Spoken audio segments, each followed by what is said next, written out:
Okay, welcome back to You Can Do It. We're working on a VWT 5.2 today. We have got lower wishbone rubbers, bushes that have gone according to the MOT test station over here.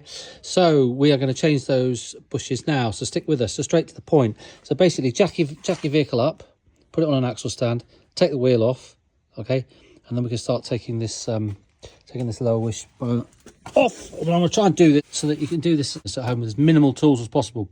Okay, so this is one bolt here that goes through it. So it's these bushes that are in here, and the one at the front. I've got a spanner on there because I was actually working away because my battery went flat. But just to show you, look, if you put that there, look, can you see there? Look how much that's moving. That's miles too much. Okay, so that bush is on both sides have gone, and it's usually that one because this one here, the front one, is usually okay. So I'm just going to replace the back ones, which is what they failed on the MOT. So what we're going to do, we need to, these are 21 mil, both sides. So they are done up really tight. You need some long leverage to get that off. So I've partly done that one there, and then I'm just going to start. I've just loosened that one off there while I was waiting for the battery to charge up. And then we're going to do the lower ball joint here. I'll try and do this leaving this engine tray up, which again, so basically it's quite an easy job, to be honest. Well, not easy job, it's a relatively easy job to get the arm off. Then we've got to change the bushes. Okay, so let me continue to undo those two bolts. Right, just as a little tip here, quick one to get this. You have your 21 mil open enders there, and put a little ratchet there. All right, and then you can just do. All right, I took the undercover off quickly just because it was easy to get to that nut. It was really seized up. I think that's because it's been driven for a bit without the under tray on, and the salt had got in there and corroded that up a bit. And that one's off there, so I'm not going to take those right out yet until I've dropped. Right now, what we're going to do is undo this nut here. Spray some WD-40 on it. Undo that nut, and then to get that it's just a taper fit. So to get that off, you've just got to use the good old trick of just hitting that hard with a hammer there. Well, you've got to put a little bit of leverage on there, and then that'll pop off. And once that's popped off, I can then undo that nut, take it all the way out, and the one at the back, and we can take that whole arm off. So let me crack that first. Right, look, I hit it there hard with the hammer, and that's if I now take that nut off. Look, it's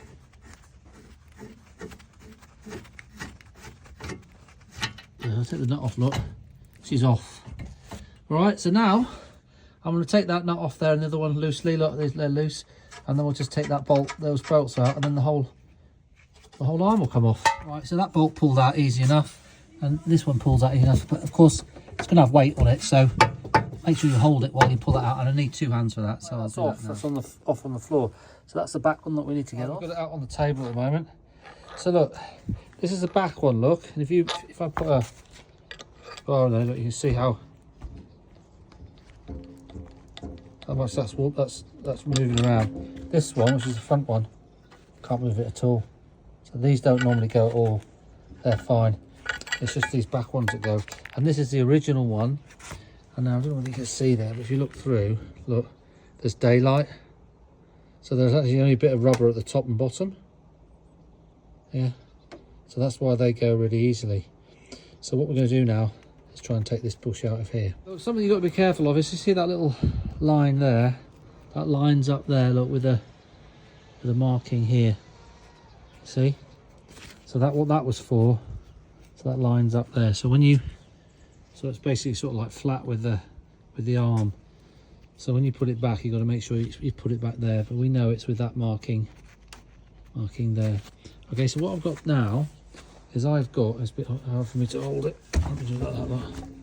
I've actually got a 46 mil socket which fits perfectly. It's a little bit small, so I can hit that like that, and that should start to push it back through. So let me try that out. All right, that's not going to work because it's just in there. So what I'm going to do now is the other method. So what we're going to do is we're going to cut out that rubber, yeah, cut it out, and then when we get rid of that out, then we're going to cut down gently and cut a slot in this outer race. So I'm going to just try and do that with a jigsaw cutter. So right, my little method. I've got a long blade on there on a jigsaw cutter. I'm going to try and cut that through. So like that. Okay, that came out a tree, and if you actually look, you can see that it's only this. So there's a bit there at the top, and another same at the bottom, top and bottom. that actually holds that in. So there's nothing here at the sides supporting that rubber, which is why they go quite quickly. Quickly. This is done 350,000 miles, so it's done really well. But the replacement ones, which I'll show you later, I've got are heavy duty ones, and I'll show you the difference in that. Okay, so remember that slot lined up there. Okay, so now we've cut that off, you see, and the convenient scraps. I'm now going to get a metal jigsaw blade in there, and we're just going to gently cut through there, and just gently cut through this outer bush sleeve, and then I'll be able to peel that back a bit, and we can push that back out. So let me have a go at that. I've got two options for this one. I've got a jigsaw, or I've got my big one here, which I'm going to use this one here. But if you haven't got any of these, you can just use a normal like hacksaw blade, or put a hacksaw, take the blade off, put the hacksaw there, and then just cut through it gently like that. So I'm just going to try and cut through those. Right, so I used a punch just to start that off, and then I've just used and I'm just pushed that straight out. And once that comes out, I'll then get a wire brush on the drill, and we'll just clean that up, ready to put the new one in. So I used the punch to start it, and I just used that to tap it out. Well, I've cleaned that up, and funny enough, I can see, look, someone else, I reckon that's a second set of pushes that's had. You can see a mark all the way down there, look. And there. So, I think that's my punch coming through there. But that one is from someone else. They've cut one out. Yeah, that's all cleaned up now, see now, so we can now put the new one back. Now we've tested that that's out, that's all fine. So what we're going to do now is we're going to clean these. I'm going to quickly wire brush these. Right, so I've brushed those up, put some anti-grease on it, and they're lovely now.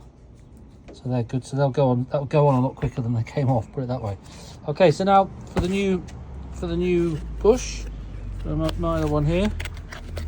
Okay, now these are heavy HD. Look, it says heavy duty, and that's because they are. Look, that's a solid bush all the way around, rather than these old ones which were literally just connected. Rather than the old ones, which were literally just connected like sort of top and bottom. So they only had like that bit of rubber there and that bit of rubber there. Which is why they go. Almost like a design fault. You could put some polyflex bushes in nylon, the solid nylon bushes on, which is dead easy to push in and out. But I want to put this one on. So remember, we need to get that line there, lined up with that there, like that. Now they say you don't to, but I'm going to put a little bit of anti-seizure grease on there. It'll help that in, and then I'm going to push that in. I'm going to use that socket that goes over there and gently tap that in. So let me see how I get on with that. I'll just check this is exactly the same size as that one. The bearing comes up there to where just where the start of the rust is. So I can push that in so it's in the right place and it fits in. Okay, I've tapped that in there as far as it's just on the vise there. I've got that in now. I need to try and really push that in, so I'm going to try and clamp that up with the vise, but that's in there really tight. Okay, right, I've got a headlight on here. We're out here at night. It's actually dark without my headlight. It doesn't look it, but it is. Yeah, a bit of a trouble because I need this for tomorrow, so I've got to get on and do this now. So what I ended up doing is I've used a puller of mine. I've set it up like that with that big socket, and then I used that's an old bearing I've got, which I'm using it to. If you haven't got a bearing there, then when this turns, it tends to move this around. So hopefully that is pushing in. I put a mark there, look, a black mark, and it's going down. So let me try and do that. I'm going to try and push this all the way down. Okay guys, it is definitely night time now. Look, I've pressed that in. That's basically almost right there, and I think that's about where it was before. So what I'm going to do now is I'm going to take that out, undo that, and I'll offer this up to the car and just check if that slides in or not. And if that's not pushed in far enough, then it won't go in. But if it's, I don't want to push it too far, because to push it back the other way is a nightmare. So let me just go and try that out. So I did a test, and it was a couple of millimeters out, so I had to push it in, press it in a little bit more, and then that's in. So that's in. These bolts are in loose at the moment, so don't do them up tightly. I should have done this before I took the wheel off, but I was in a bit of a rush. So what we need to do now is quickly put the wheel back on again and lower the car. Because what we need to do, because of these bushes, you see, if you were to tighten this up really tight now, then that means that the bush is stone arm like that. And then when you let it down on the jack and it's under normal weight, it's going to twist it up like that. And when it's running, of course, it's going up and up and up. So basically what you're doing is just constantly way over torquing the rubber in there, which means it's going to perish a lot quicker. So what you want to do is get the arms set at its sort of normal ride height and then clamp that up. So if you got up on a lift, and a 4-post lift or something, and you've got this wheel already compressed up, then you can just tighten it up. But I'm going to show you a quick way of how we can sort that out. We should have done this, a vital measurement, before we took the wheel off. So look and learn on that one. So let's just put the wheel back on here. They're on very loose, they're loosely, and the one underneath here on the ball joint is tight. So I'm just going to put the wheel on a couple of bolts and then lower the vehicle. Okay, now I've let it down. I've measured from there to there with my trusty tape measure, and it's from the centre to there is 46. So it's 46 centimetres. So we need that now. So now what I'm going to do is jack it back up, put the axle stand back on. Right, it's back on the stands again. The wheel's off. I'm going to use the trolley jack now and put that underneath on the ball joint or on that arm, and we're going to lift this up, and then we're going to measure and make sure that when that's 46 between there and there, then we know that that's the sort of the standard height that it sits at, and then we can tighten these things up there. So that then means that wishbone is not being torqued when it's sort of sitting stationary and driving, so it will just go up and down a little bit. Whereas if you tighten it up now, when the car goes down and gets level and then driving, it's going to really rip your push up.